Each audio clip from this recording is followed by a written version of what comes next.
As he said, while Rob Cook's been on the road, all hell's broken loose in the top-end beef industry.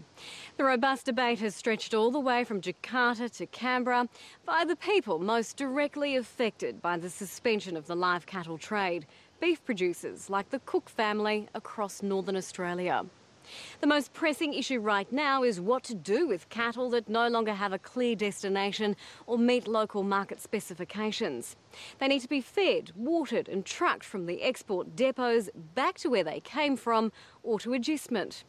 Either way, it's going to cost millions of dollars and no one's yet sure who will end up picking up the compensation bill. The ABC's North Australia correspondent, Sarah Everingham, looks at the impact the trading halt is already having on exporters and the collateral damage it's having on bilateral relations with Indonesia.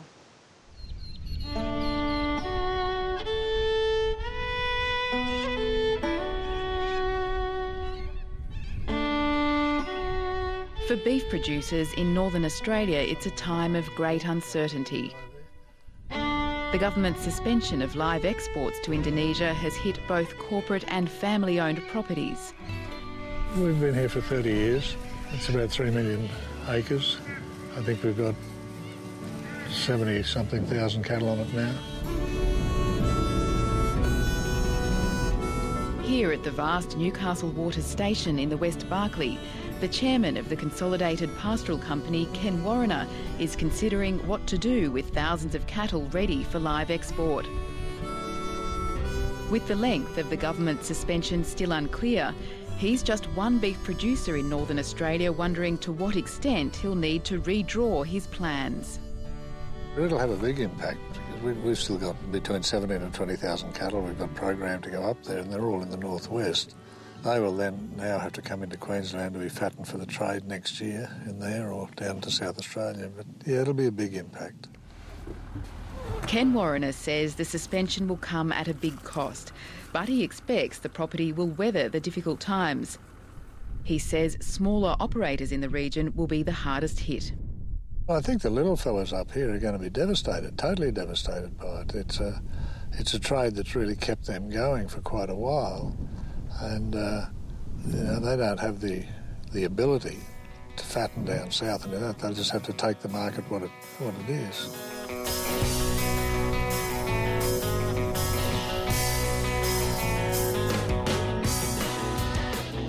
I think the entire future of our operation here is somewhat up in the air, as it is with all our neighbours. Tom Stockwell has been running Sunday Creek Station 300 kilometres south of Katherine for 17 years. Hello, boys. He runs 7,000 head of Droughtmaster cattle over 85,000 hectares. We really don't know what our future is, you know.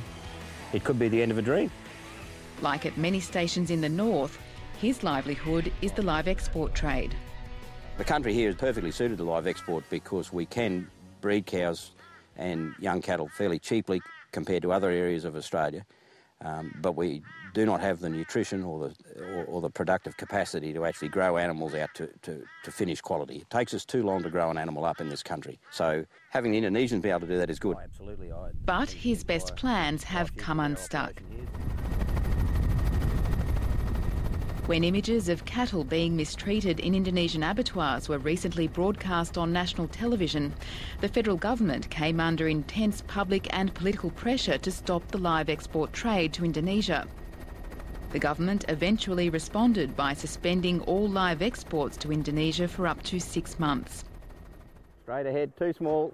Tom Stockwell heard the news not from the Commonwealth, but from industry contacts in Indonesia.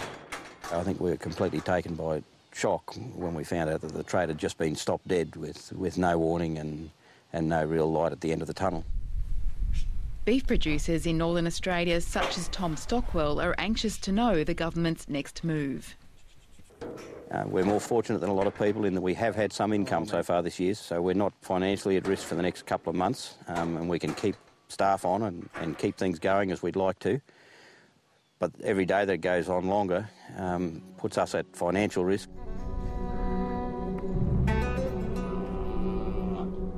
There are also concerns jobs could be lost and that the economic effects will be felt well beyond the stations to regional towns that service the industry. In the Northern Territory, the cattle industry might be small in comparison to mining and tourism, but the Mayor says it still plays a vital role. We're the centre of the cattle industry, really. The Katherine region's very large, and many businesses in Katherine depend on that industry. You know, the money that is spent in town, you know, in food and other supplies. It'll have a big impact. We also have a cubing factory here, which will be, affected immediately. So it's quite frightening, really. A common argument made by beef producers is that trade should be restored to at least those Indonesian abattoirs working to Australian standards. They argue a 6-month ban is too long. A 6-month ban takes us back into the wet season, at which time we won't be in a position to make any money if they do pull it out there. So a 6-month ban is really as good as a 12-month ban. But beef producers could be facing a much longer ban than 6 months. There's political pressure on the government to ban live exports for good. Opponents of the trade say the industry has had long enough to improve the way cattle are slaughtered in Indonesia. They suggest producers switch to packaged beef. You get another 500,000 cattle to be killed, and that's probably 80 or 90,000 extra tonnes to export. Tees and these boys tell me they don't have the markets for it on the international market at this stage. Ken Warriner says that's an unviable option that will affect beef prices for producers, not just in the north, but around the country. I think the wider industry in the north is probably greater than in the south, but in the south, talking to the processors, they're telling us that they're flat out selling the meat that they're processing right at the minute into the international market. And you suddenly get another 500,000 cattle coming into it. It's going to take them a while to find markets for those cattle. In recent years, the industry has recognised the need to diversify beyond the live export trade to Indonesia. Discussions about an abattoir in Northern Australia have resurfaced. It's an idea being considered by AACO, but it's still not clear if it's a viable option. And they're sort of having a very close look at it, so let's have a look and see what they do. And if they do something, it'll be a couple of years before they get it operational.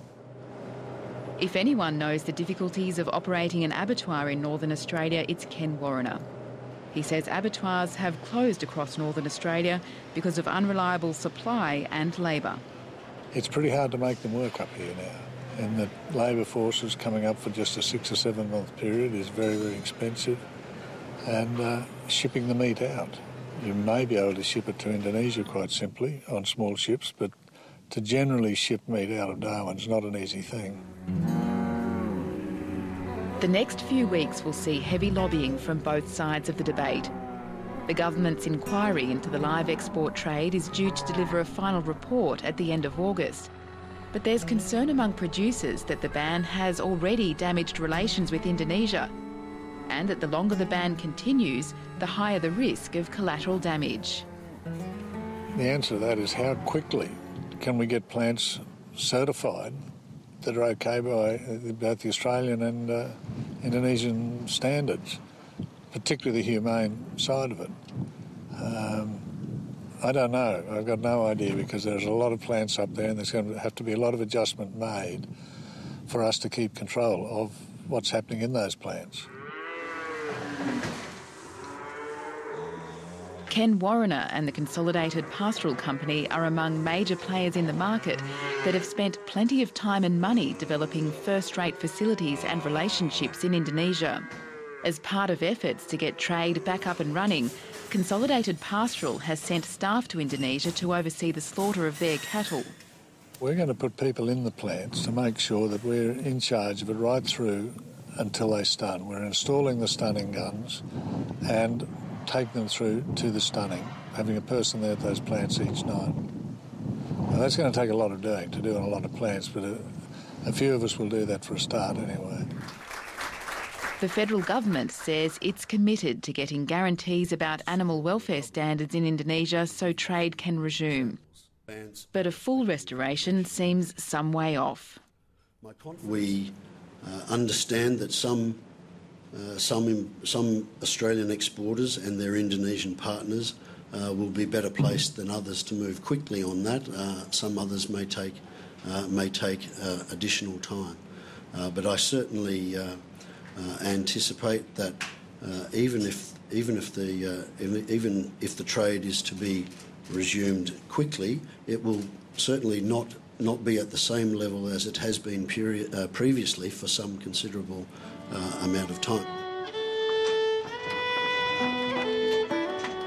The RSPCA says it understands beef producers are facing difficult times, but it says the industry must take responsibility. Remember, animals have been going into this market for 18 years. 6.5 million cattle have gone into Indonesia under the sort of conditions and to meet the sort of fate that everyone who saw Four Corners now knows about. So if anyone is responsible for this, it's the industry, and specifically Meat and Livestock Australia and LiveCorp, who allowed that to happen. The debate over responsibility and compensation will no doubt last well beyond the resumption of the live trade. But at Sunday Creek Station, compensation is the last thing on Tom Stockwell's mind. We'd like to fix up the animal welfare issues, but we don't want to end up on welfare ourselves. We want the problem fixed. We need to get it going again.